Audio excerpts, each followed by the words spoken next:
Ward Williams Creative, proud sponsors of Our Secret Labs Made in Film series.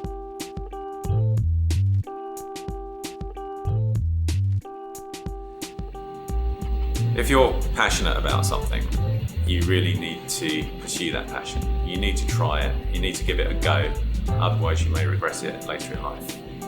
My name's Darren Tickner, and Smitten is an artisan coffee roastery based on the border between Kent and East Sussex. So people started to talk about coffee in the same way that they do wine. So they were talking about tasting notes, they were talking about fruit and chocolate and nuts, and so hang on, this is coffee.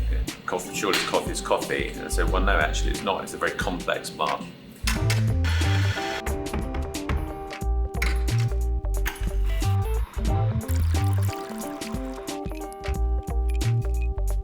I wanted to know what was it that made a good cup of coffee, and I think I probably found out that it was a lot to do with the skill of the person preparing it. Now, I was always pretty good at cooking, so I decided in my mind that it was a bit like, it's another form of cooking. So if I could sort of do that quite naturally, quite comfortable with that, I can actually apply that to coffee roasting. And I think that sort of allowed me to sort of jump in and just get on with it.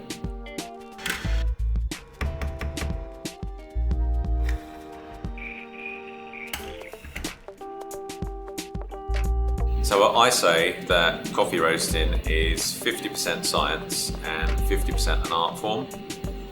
The science bit is about knowing all the chemical changes that happen within the bean during roasting. I think the art form, the artistic side of it, is down to your senses: sight, smell, taste.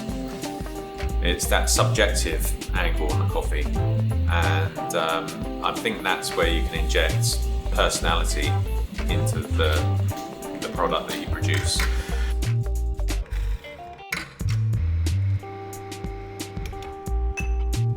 I started off with just two single origin coffees. There was a Brazil and a Colombia, and just started to understand how to roast those coffees and how to bring out different flavors from each coffee, so that I could actually back up my claim that not all coffees are the same. I think that the most noticeable thing about our coffee is just how fresh it is. Anything that we've sent out has probably been roasted sort of 3-5 days earlier, and by the time it arrives in a customer's hands, it's perfect for brewing.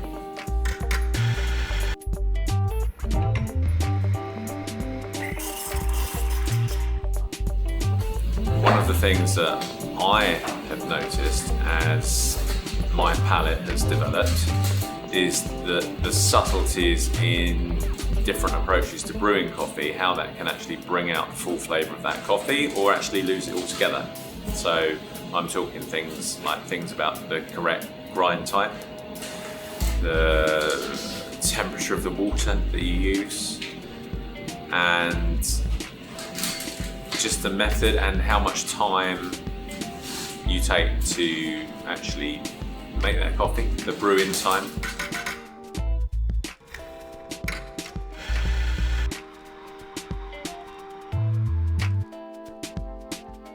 In terms of buying green coffee, we work currently with a specialty coffee trader, and on our behalf they go out and talk to typically small family-run businesses, which are the coffee growers at origin.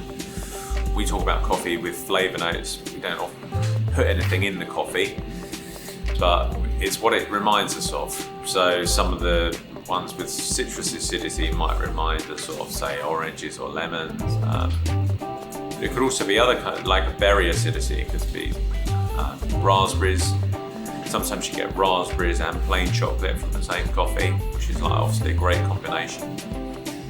It's better to do, I think, to try something and to fail rather than not to try at all.